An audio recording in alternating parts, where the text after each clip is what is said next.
Hello, everyone, and welcome to SEO's May webinar on how to be a competitive applicant. Thank you so much for joining us. I hope you all are staying safe and healthy. My name is Avery Cunningham. I am a Student Services and Admissions Officer here at SEO. I'm one of the admissions team members who will be answering your admissions questions and participating with you in the admissions process. Before we get started, I ask that we all use proper Zoom etiquette by keeping microphones muted unless speaking, limiting background noise, and respecting all of this webinar's attendees and facilitators. We will have time for questions towards the end of the webinar, but in the meantime, if you do have any questions or immediate concerns that need attention, please use your chat feature at the bottom of your screen to communicate with us. Today, Associate Director of Admissions and Student Services Rebecca Smetana will discuss what we look for in a competitive applicant and how students can best prepare for the SEO application process. Please note this webinar is being recorded and will be free and available to view starting tomorrow on our website. And with that, turning over to you, Rebecca. All right, thank you so much, Avery, and welcome to everybody in the room today. Thank you for being here. It's so great to have a good turnout of prospective students who are interested in this topic. Of course, we think it's a helpful topic for many of you, and I hope that I can be helpful in delivering the content your way. As Avery said, my name is Rebecca. I'm the Associate Director of Admissions here at SCO. I've been at SCO since 2017 and have spent that entire time in the admissions office, on the admissions team, working with students like yourselves who are, considering optometry school, what it takes to get there, what you need to do to put a good foot forward to impress the admissions committee and ultimately get accepted to the program. So it is definitely, why I do what I do is working with students like y'all who are so passionate and excited. And so I'm really happy to be here today. This is a little roadmap of what we're going to speak about today. So we'll start by laying out some of the common questions that we often receive from prospective students as they get ready to tackle the admissions process. We'll review what the application process looks like from a high level and a step-by-step. And then we'll talk a lot about what we look for in an applicant when we're reviewing all of their materials, how we make our decision as far as who we're inviting to interview and take the next steps forward, which means taking a look at OAT, GPA, experience in the field, and your resume of extracurricular service and employment experiences as well. So this is our roadmap. If we want to take the next slide forward, we'll dive into some of the common questions that we received. Now, I want to pause here.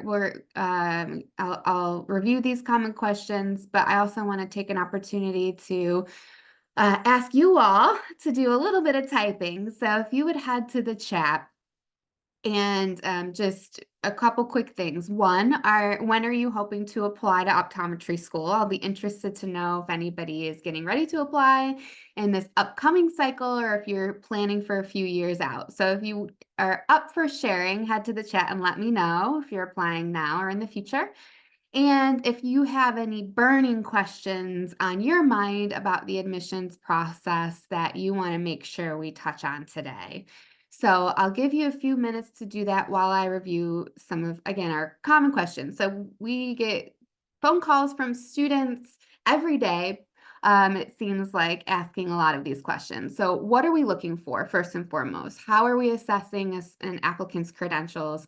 How are we making the decision to say, yes, the student is qualified to move forward in the admissions process or not?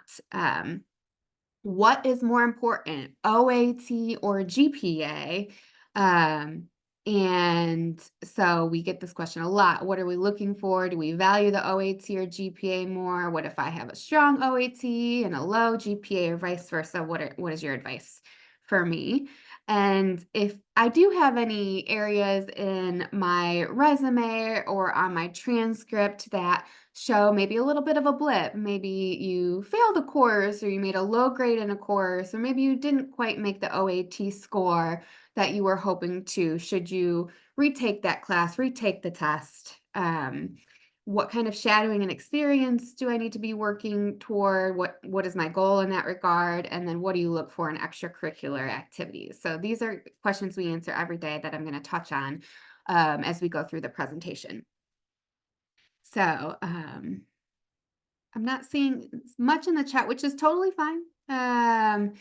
But as we go, I do encourage you, if you have other questions that we don't touch on, or if you want me to elaborate on any of these areas, feel free to use the chat. Avery and I will be keeping an eye, and we want to definitely make sure we're answering your questions. So we'll certainly open it up to questions at the end as well. All right. So, first of all, we will overview the application process itself.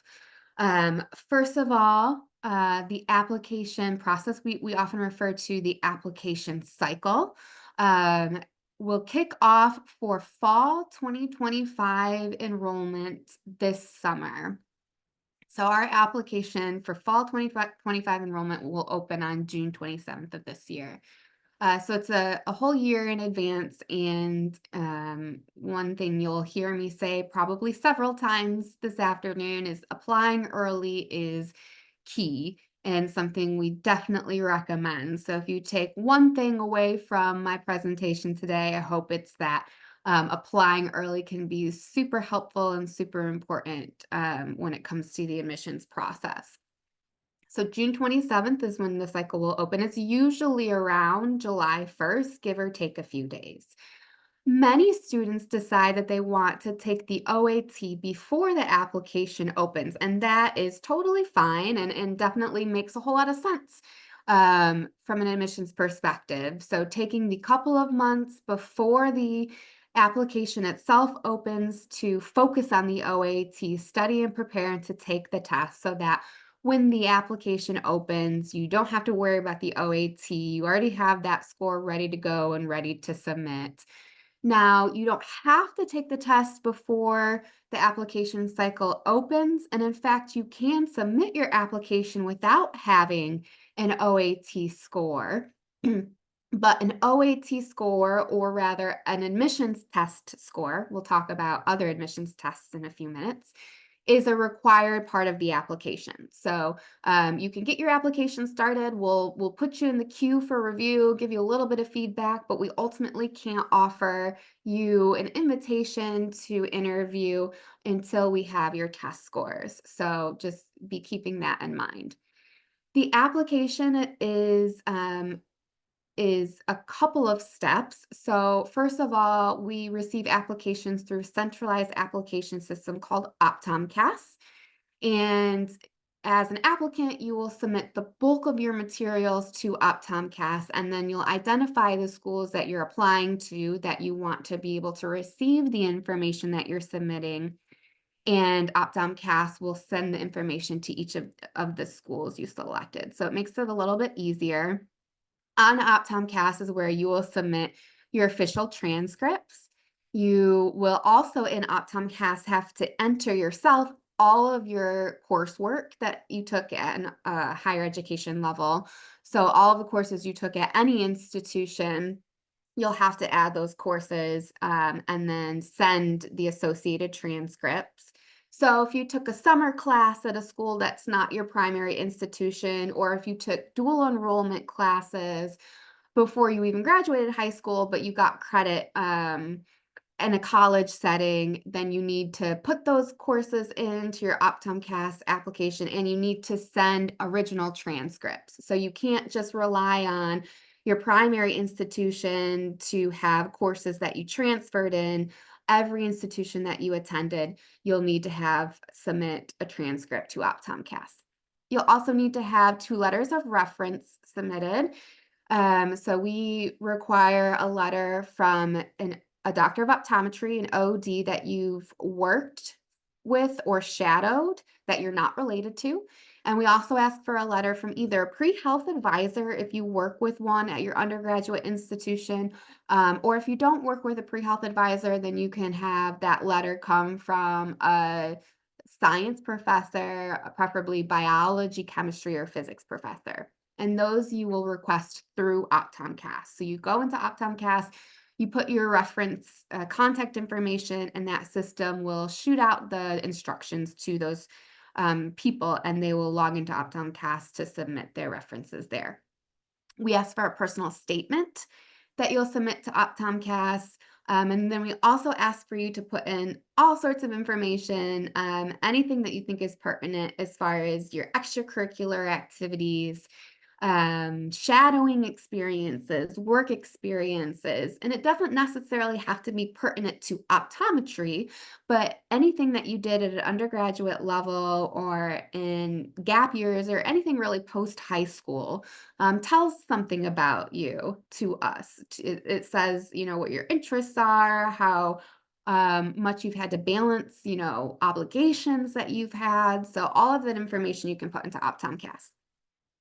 We also at SEO have a supplemental application. That's something that you'll need to research when you're looking at all of the different schools you're planning to apply to. Is there a secondary or a supplemental application? Every school has different standards in that regard.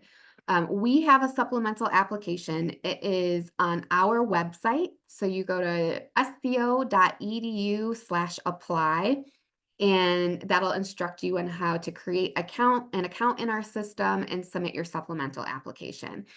Now, you can submit your supplemental application as soon as you have your OptomCast ID.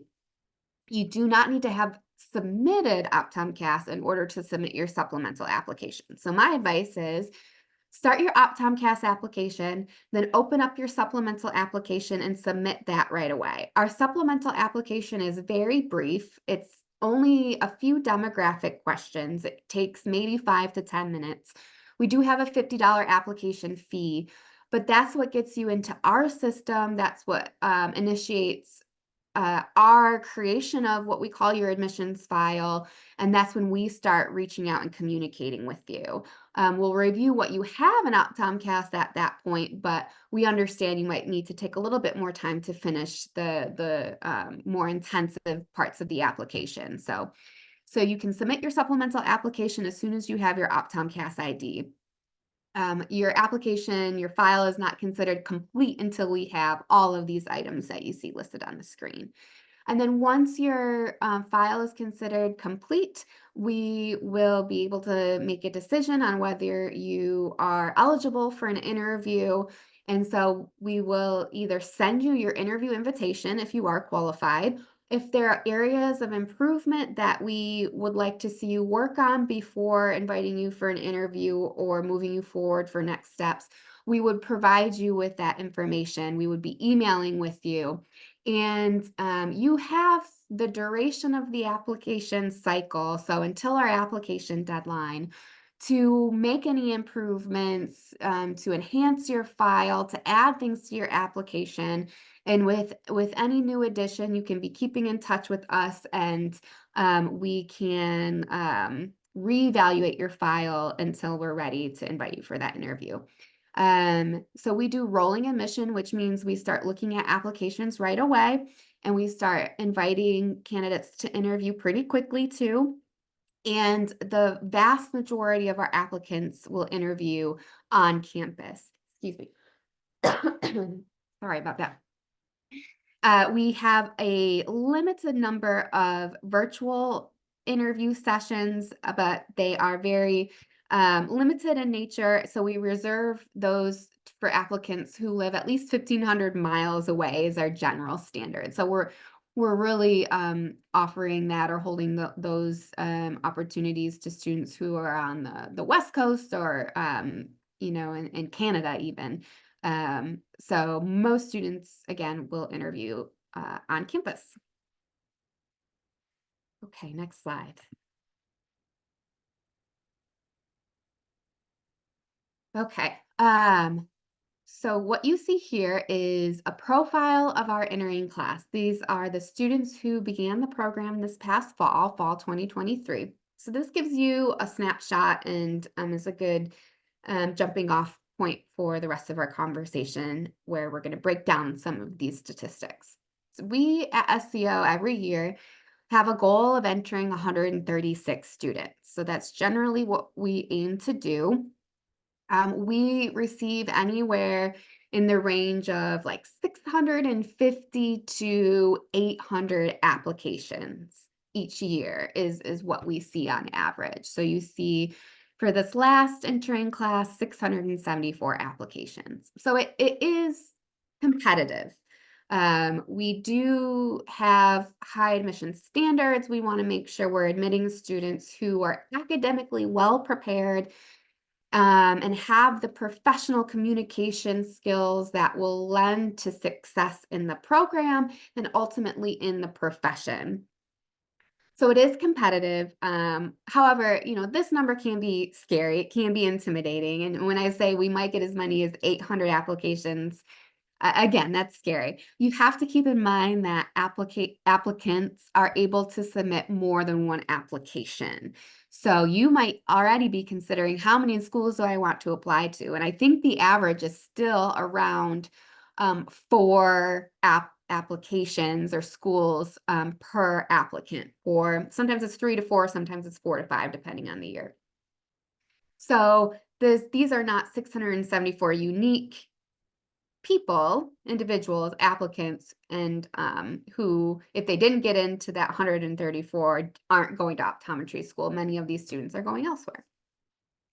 We do not actually require a bachelor's degree. You can see that all of the students in this entering class had a bachelor's degree, but it is not a requirement. We require at least 90 credit hours, but we strongly recommend completing the bachelor's degree, and the vast majority of students do. On average, we might have 1, maybe 2, what we call non-degree students in a cycle every year, and we hold non-degree students to a higher academic standard, which of course makes sense. If we're admitting a student who hasn't completed the bachelor's degree, we want to know that they are academically well prepared, even without that 4th year of school. So seeing a strong GPA and OAC helps us to feel assured that is the case. Excuse me, sorry guys, maybe I should take a sip of water. Okay. Um, Sorry, Avery, go back just one second. Okay, and let me just hit on this. We'll hit on these in another slide or two. The average GPA is around a 3.6. Usually it's a 3.68 for this class. The average OAT around a 333. Again, we'll dive into these in a little bit more detail in just a minute. All right, Avery, you can go forward. I said this already once. Here's number 2, apply early. And number 3, apply early. This is, again, one of our key pieces of advice. Because we do that rolling admission, because we're starting to interview applicants right away, applying early just ensures that you are being considered before we've really started to fill our class. And while we still have plenty of scholarships available and funding available from our contract state. So you want to get in before we start to exhaust all of those things. Um, Applying early, I alluded to this already, but applying early also means that you have the chance to make improvements if need be. So if you submit your application, you take the OAT a week later, you didn't quite do as well as you had hoped. If you apply early enough, you still have several more months, so you could regroup, schedule another attempt of the OAT, and still take it and submit your new scores well before we have filled our class. So it just gives you lots and lots of buffer time if you need to make any improvements in your file. Here's how we might suggest you break it down in an ideal world. So the years really preceding your application date, be shadowing, be exploring the profession, learning about the profession, talking to optometrists, talking to optometry students, having experiences in the field. Several months before you plan to take the OAT, you'll want to definitely start preparing. Your study strategy, what works for you. So you need to think through what approach you want to take to preparing for the OAT and how much time you want to dedicate. I'd say at least a couple of months, maybe more. Several months, of preparation for the OAT. Certainly, the courses you're taking at an undergraduate level, the prerequisite courses that we require, are relevant to the OAT and will help you to prepare, but you'll also want to be exploring other resources like study books. We recommend the Kaplan. Um, there are lots of study programs out there. Crack the OAT, OAT Destroyer. We hear about new ones all the time. Chad's videos, but prepare for the OAT. Early summer, take the OAT. Again, like I said, knock it out, and then you don't have to worry about it as you dive into the application itself.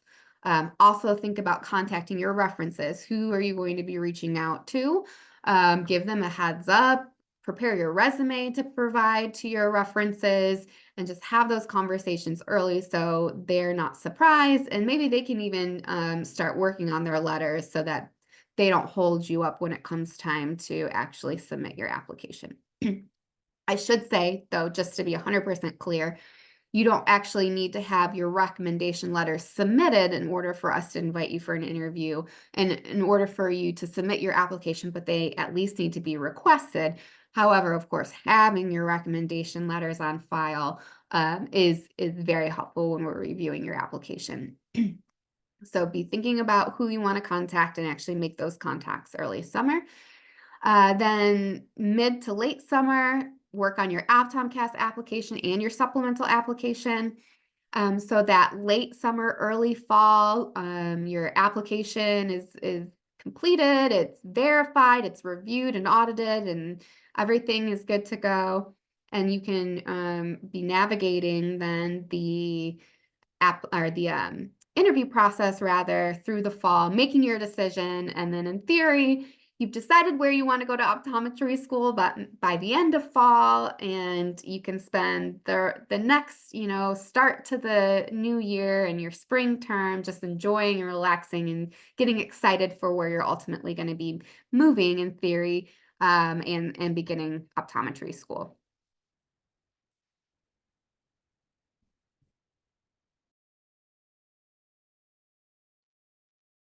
All right, so diving in to OAT and GPA.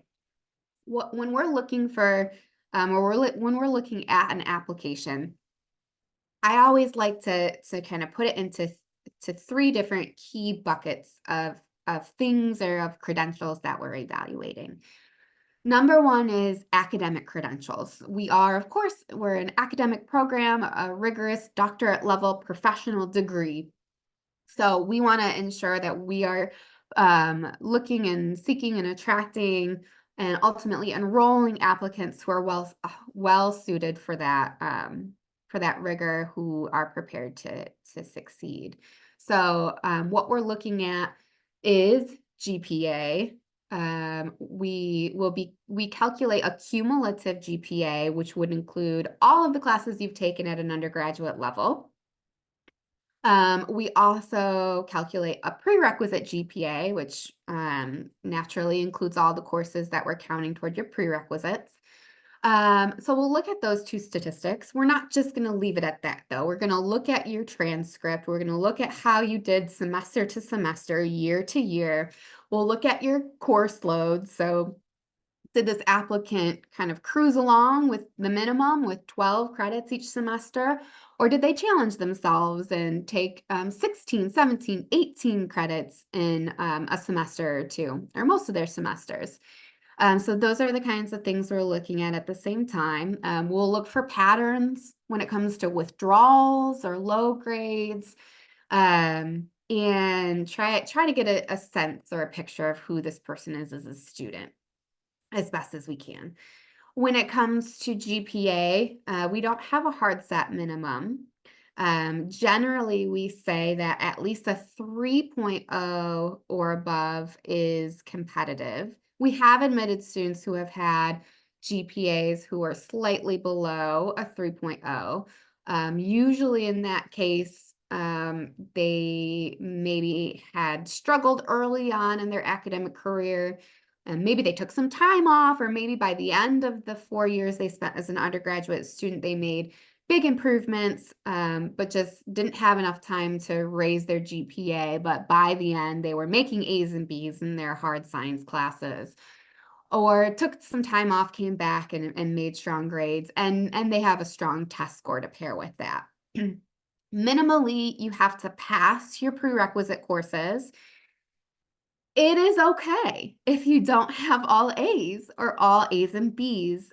We know students have strengths and weaknesses. Sometimes students don't jive with a professor really well, or they have stuff going on. You guys have lots of stuff going on in life. So we want to see, success on the average or on a cumulative range of time in a cumulative sense. But if you made a low grade in a couple of classes and a few classes, that's okay.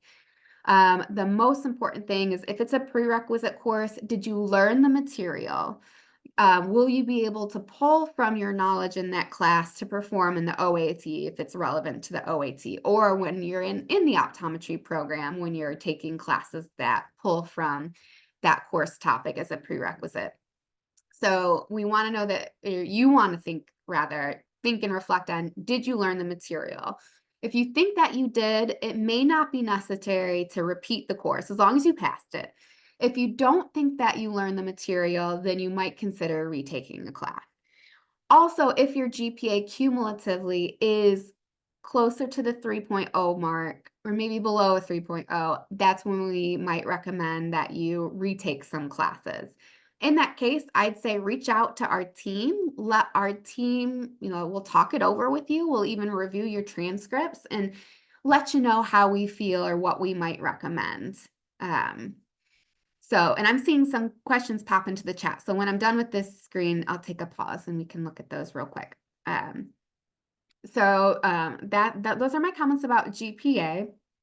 Again, I think I mentioned already, usually our average GPA is around a 3.6. So that's always a good goal. Try to meet average or exceed average. When you're exceeding average admissions credentials, that usually means you're in the realm of consideration for things like scholarships and funding. So there's definitely incentive to do as well as possible as an undergraduate student. Now about the OAT. So again, our average is usually around a 330. We do not have an official minimum, but we usually like to see at least a 320 or above. For many, many, many years, the lowest score we had accepted, an academic average, so your total score was a 300. We have stretched that a little bit in recent years, so we have admitted some students who made a 290. So that is essentially effectively our minimum, when you look at who has been admitted to the program in recent years. Now, the students who are at the lower end of that range, who made the 290 or the 300, oftentimes will have an above average GPA. So it says on the screen, it is a sliding scale to some degree, and that's where it can really help. If you're a candidate whose GPA is a little bit lower or your OAT is a little bit lower, to have the other credential be above average can make an impression, a positive impression on the admissions committee. And again, we are going to be providing you with feedback throughout the process. So as soon as you submit your supplemental application, we get access to take a look at the information about your academic history. We'll be emailing you and saying, hey, like we see you're interested in SEO. We're excited you're interested in SEO. We have your OAT scores. Unfortunately, they're not strong enough to move you forward. So we would recommend that you go back and retake. Or maybe we want to wait and see the end of your fall term and see what grades you receive. So we're going to be keeping in touch and letting you know what we want to receive and see until we ultimately are able to offer you an interview invitation. Okay, I'm going to pause and take a quick look at some of these questions. We'll definitely get to the rest at the end. I see a lot of people are applying this upcoming cycle. Awesome. We're excited. Hopefully you're not too nervous. Everything's going to be okay. I promise. So I'm seeing questions about the personal statement. Well, yeah, I'll definitely talk about that when we get to the end. I'm applying for 2025 school year. Is October too late to apply? October is still pretty good. Generally, when we're talking about applying early, um, usually we say in the first few months. So July, August, September, October. Those are really the good first few months. Even to the end of the fall term or end of the calendar year, sometimes students need more time because they're finishing a prerequisite course that's preparing them for the OAT. Maybe you're taking Physics 2 in the fall term, so you need to wait until you've completed that class to take the OAT. That makes sense. Again, you might talk with us about your options and your thought process. October is still pretty good. I would say definitely plan to apply. Don't wait until next year. We are usually not filling our class until the later months of the cycle. So February, March, April is usually when we're filling our class. But once we get into the new year, into January and beyond, scholarships are harder to come by, and our interview slots are pretty close to full at that point too. Okay, I'm going to pause there with the questions. We'll definitely get back to questions at the end. Let's move on to the next slide. Experience in the field is number 2 bucket. So number 1 bucket is your exposure, or excuse me, number 1 bucket is your academic history, your academic credentials and academic merit. Number 2 bucket that I talk about being, is what we consider when we're reviewing an application is your experience and exposure to the field of optometry. We're wanting to find applicants who have a little bit of an idea of what they're getting themselves into. Optometry school is tough. It's doable. We graduate, the majority of our students every year. We have a pretty strong retention and graduation rate. So it's doable. But it is rigorous. So we want students who have a general idea of what optometry is on a daily basis so that you are making an investment knowing that when you get through to the end, you made the right investment. And you're going to enjoy your life as an optometrist and feel satisfied, be an active contributor to the profession, and a great patient care provider. So, experience and exposure to the field of optometry can definitely help, and we think is probably the best way to really get a sense of what optometry is and what optometrists do on a daily basis. What we recommend generally is at least 30 to 45 hours of shadowing or work or internship. So, whatever exposure or whatever is getting you into a clinic, seated next to an optometrist to watch them work is what we consider in this category of experience or exposure to the field. We like to see at least 30 to 45 hours. We also like to see that spread across different modes of practice. So, even if you work at a private practice and you've worked, say, for 1,000 hours, that, of course, is wonderful, excellent experience that we, from an admissions perspective, will value. We still, though, would recommend that you go and shadow even for a day or two at a different practice, ideally a different mode of practice. So you could go into an OD/MD clinic where there are optometrists and ophthalmologists working side by side, maybe in a hospital setting. You could go into a corporate office. You could go see a different type of private practice. Maybe you were in a single doctor private practice. You want to go to a group practice or something like that. Go somewhere different. The way optometrists run their practice, even if it's next door, one clinic next to another clinic, the equipment they have might be different. The patient base might be different. Certainly, if you're going to a different mode of practice, you're going to see a different mode of management. So we definitely recommend at least 2 or 3 different modes of practice. Even if you have primarily your experience in one clinic, get just a day or 2 in a different clinic or location. And then as you're going through these experiences, talking with the optometrist and doing your own research into the profession, or maybe you're in a pre-optometry club and you and your club mates, you're talking about the profession, learning, researching, presenting what you're finding. Some things might stand out. Optometry is a very legislative profession. So state legislatures determine what it is an optometrist can and cannot do, what the scope of practice is. So learn about that. Learn about the state of optometry and of healthcare in your state, and learn about what some of the critical issues are and discussions are that are happening in the field. This is going to help you learn about, of course, the profession you're trying to enter, and it'll also be talking points for your interview as well. All right, next slide. All right. And so again, number one bucket is academic merit. Number two bucket, exposure to the field. Now, this is my number three bucket. It's kind of everything else. It's your soft skills. It's your professional skills, your communication skills, your ability to balance a schedule, your resiliency and your determination and your passion. So all of those things are important, and a lot of those things can come through when we're reviewing your application and in this section here, in your extracurricular, your service, and in your employment experiences. So we always recommend getting involved as an undergraduate student. If you can get involved in a pre-optometry club or a pre-health club, that's great. Of course, it's very relevant to optometry and to your optometry school application, but it doesn't need to be that to be valuable to us on the admissions side.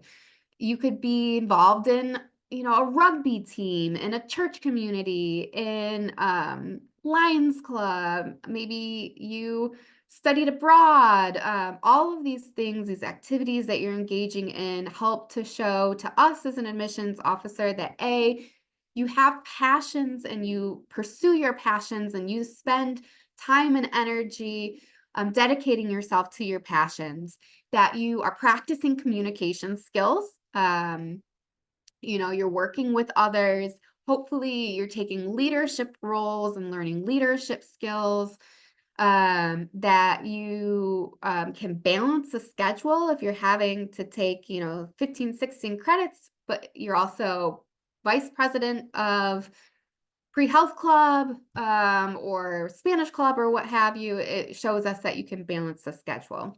And all of these things that are here on the slide. So your discipline and willingness to make sacrifices, experience with high pressure situations, again, commitment to the field, commitment to succeed, and then commitment to service. So service is one more thing that I'll pull out because SCO is definitely committed to service. Service is important to our institution. It's part of our mission. It's required for students to participate in service while they're enrolled in the program. Staff members have the opportunity to participate in service experiences as well. We consider ourselves in service to the Memphis community. We provide on average usually well over $500,000 in free eye care to the Memphis community every year. Oftentimes it's much more than that. We're all about service, and if we can find applicants who are also all about service, we like that. It's icing on the cake, I'd say. It's not a requirement to have service, but it definitely aligns with our values. So if you have some service on your resume, definitely put that in your OptomCAS application. All right, next slide. All right, so professional tips. You are applying to a professional school, so we definitely like to hold our applicants to some basic professional standards. We want to see professional skills so that we are assured that our students are going to behave professionally when in the program, when interacting with peers, but also when you're interacting with patients in the clinic. So professional skills are very important to us because it translates to good patients interaction skills as well. What can you do to show professional skills? When you're emailing the admissions team, use appropriate etiquette. Don't just say, hey, what's your application deadline? Say, hi, Rebecca. I have a question. What can you help me understand this about your application process? So you would be surprised. We do get emails that start off with just, hey, Can you help me with this? And, maybe once we've developed a rapport, you're a student and we've interacted many times and we do have that kind of relationship, it could be appropriate to say, hey. But if you are starting fresh and you haven't emailed with somebody before, use appropriate etiquette. Also, one tip would be when you are, especially in an interview setting, interacting with any professors who are optometrists, address them as doctor. So we definitely even, staff, and with one another, we use those titles when appropriate. So we refer to our professors or optometrists as doctors. So that's one tip that you can keep in mind as you're going through the interview process. We have lots and lots of information on our website. So give our website a review for some of the basic information. We don't mind you reaching out to ask questions about, even basic information. But it can go a long way if you have questions to be able to demonstrate that you gleaned some basic knowledge off of the SCO website before you reached out. So again, don't be shy to reach out to us, but definitely use the resources available to you on the SCO website to do some initial research. And then, of course, allow time for responses from the admissions team. And again, ask lots of questions. So that's what our admissions team, our team of officers are, what we're here for is to help point you in the right direction and guide you and advise you. So, and it's what we enjoy doing. So don't be shy to reach out to our team. All right, Avery, next slide. Okay, and so here's me. This is me. You can reach out to me anytime.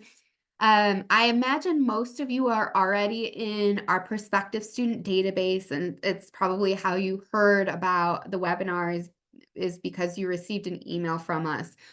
But if you happen to not be in our database already, maybe you found this webinar on our website or social media, go to explore.sco.edu and put your information in, and there's the link there. That way you can be in touch with us. You'll be assigned an advisor. You'll start to hear about future webinars and all sorts of resources and advice related to the application process. So I know we have a question about the personal statement, so I want to tackle that. And then Avery, if you want to help me sort through some of the rest of the questions, we still have some time. So let's definitely dive in.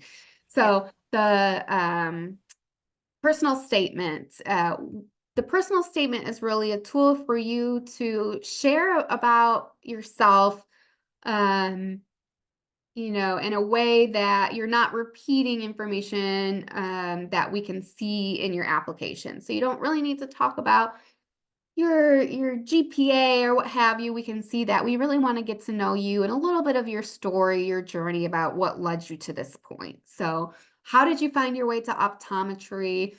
What in, some general sense, what kind of experience have you had that has impacted you in, your shadowing or work opportunities? What are you excited about? Why do you think SEO would be a good fit for you? Pitfalls or things to avoid. Definitely make sure you are proofreading your essay, but have one or two or three more people proofread your essay, because your mind, I know it happens to me. I might be writing an email and I know what I meant to say in my email, and I've read it 3 times and I think it's perfect, but then I reread it after sending it and I notice an error. I didn't notice it before because my brain knew what I meant to say. So all that is to say is make sure people other than yourself, other than you, are reviewing your personal statement, because it is kind of a red flag or just a pitfall is when we see grammatical errors, or spelling errors or that kind of thing. Or, we might see another school referenced in the essay to SEO. None of those are going to be giant red flags that prevent us from moving forward, but that's probably the biggest thing that we see that we might just go for. So proofread, but otherwise, don't be afraid of the personal statement. It's really just a tool for you to tell your story, is what I would say. All right, Avery, what do you think about the rest of the questions? Anything? We have some rather specific ones. I know Vanessa's asked both in the chat and on the Q&A, so maybe we might read hers out. A Okay. question regarding prerequisites. What does it mean if a prerequisite must be taken at the sophomore level? For example, Vanessa's university offers two microbiology courses, one in principles of microbiology and one in general microbiology. One's a 210 and the other's a 333 Yeah. level. Are both levels acceptable? Yeah. Yeah. Good question, Vanessa. So, my initial inclination is that yes, probably both classes are acceptable. It is a little bit hard without the course descriptions to know. Generally, what we're looking for as a sophomore level course or above is some sort of prerequisite. So, if you had to take, general biology before taking either of these microbiology courses, and that is a good indication that it's a sophomore level or above. Alrighty, then we have a question from Emma. I will be interviewing for a committee letter this September, and I was wondering how those are evaluated. Our committee requires 3 letters of recommendation from professors. Does the admissions committee read those as well, or just the overall letter written by the pre-health advisor? Yeah, yeah, that's a good question, Emma. We definitely accept the committee letter that will serve as, the pre-health advisor letter slash letter. It can also come from the committee. And so we will read all of the letters that are submitted, especially in preparation for your interview. So that we might, when we're reviewing your application for admission, initially just read the overall letter. But certainly when we're reviewing your file in preparation for your interview, we're going to reread everything in more detail. So all of those letters will be appreciated and evaluated by our team. Alrighty, and then do courses taken at a community college through dual enrollment count in the undergraduate GPA or only the prereq GPA? Yeah. Yes, they any college course, any class taken at an undergraduate level will be counted toward your both your cumulative GPA that we calculate, and then if it is counting as one of your prereqs, it will also count toward your prerequisite GPA. So yes, anything at the undergraduate level, including community college and dual enrollment credit. And then another prereq question. Do taken prerequisite courses ever expire? Yeah, another good question. Uh, Really, no. Your prerequisite courses do not expire. But if it has been some time since you were in undergrad and taking those courses, what you should know is that our general requirement is that at least one biology, one chemistry, and one physics course has been taken within the last 5 years. So for candidates who are a little bit further removed from their undergraduate studies and maybe had a career change and are now looking to apply to optometry school, if you haven't had courses in more than 5 years, we would probably recommend those refresher courses. So one in each of those subject areas. Otherwise, classes you took do not expire and can count to fulfill requirements for the admissions process. Alrighty, and the last question I see in the chat, does optometric slash ophthalmic work experience supplement shadowing? Yeah, yeah, I see that from Thomas. Yes, I would say that exactly that. It supplements shadowing. So it definitely so breaking that down, optometric work experience, we would consider in the same bucket as shadowing. So that's all exposure to the field of optometry. So work experience is, if, for lack of a better way of putting it, just as good as shadowing experience when it's an optometric setting. Ophthalmic or experience in an ophthalmic, excuse me, tongue tie. With an ophthalmologist, it's also valuable. You're seeing care provided in an eye care world. Of course, an ophthalmologist is a different, degree path, oftentimes specializes and performs different procedures. Not always, they can be primary care providers as well. But the work that an ophthalmologist does is often a little bit different than an optometrist. So if you're working for an ophthalmologist or doing ophthalmic work and shadowing, that can supplement your experience in an optometry setting, and it can be quite valuable to see the difference. But we wouldn't want to see all of your exposure in an ophthalmic setting or working with an ophthalmologist or not ophthalmology team. We would want you to have some exposure to the optometry setting. Okay, tongue tie over. Hopefully that made sense. And then the last question I'm seeing, are virtual shadowing hours accepted? Mm, yeah. Yes, I'd say yes. Again, that can supplement your shadowing and exposure to the field. We wouldn't want you to have only virtual shadowing hours. So we would definitely want to make sure that you have been in a clinic, in, a setting actually there with the optometrist seeing patients, but it can certainly supplement, your experience to have virtual, opportunities, virtual conversations with optometrists. And maybe that's your second, mode of practice that you're shadowing is virtually. That would be okay. Alrighty, that's the last question I'm seeing. Any other questions from our attendees? Feel free to drop them in the chat or in the Q&A. While we're waiting for more questions, any last recommendations or pieces of feedback for attendees, Rebecca?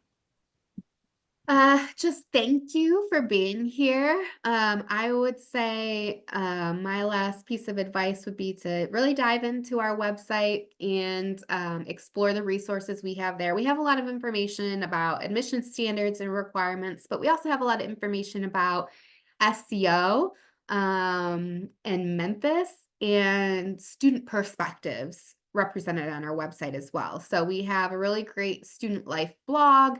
We have current students on the student life blog team, and once a month or so, we have new blog posts added, and it's current students talking about all sorts of things. So they might be talking about a day in the life of an optometry student. They might be talking about the optometry school experience and how it's the same or different than what they expected. They might be talking about boards. They might be talking about community service that they've done or mission trips that they've done, or they might be talking about what they like to do for fun and what they like about Memphis, where they live, or how they balance, studying with fun. So lots of great stuff on the website.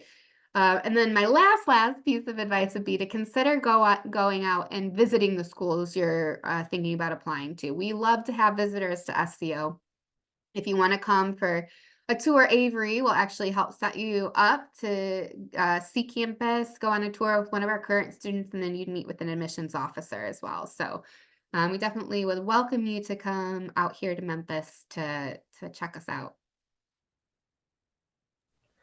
Alrighty, then thank you. Well, I'm not seeing any other questions, but if you do have any other questions for those who are attending that come up after the webinar, as you can see, Rebecca's email is on the screen. Please feel free to reach out to her or anyone in the admissions office at any time. Well, that brings us to the end of our webinar. I know we have covered a lot of information today, and I really hope this has been of assistance to all of you as you start on your optometric journey. Our next webinar in June will be on SEO's curriculum and academic program. Feel free to check our website and your email inboxes for more information on how to register for that conversation. As we mentioned earlier, if you haven't done so already, we invite you to request more information by signing up for our inquiry form. You'll receive a personal advisor and a personal brochure with information relevant to your goals and experiences. Thank you to Rebecca for sharing of your time and experiences, and a special thank you to all the attendees who have joined us. We hope to see you all at the next webinar, but in the meantime, have a great rest of your week and take care.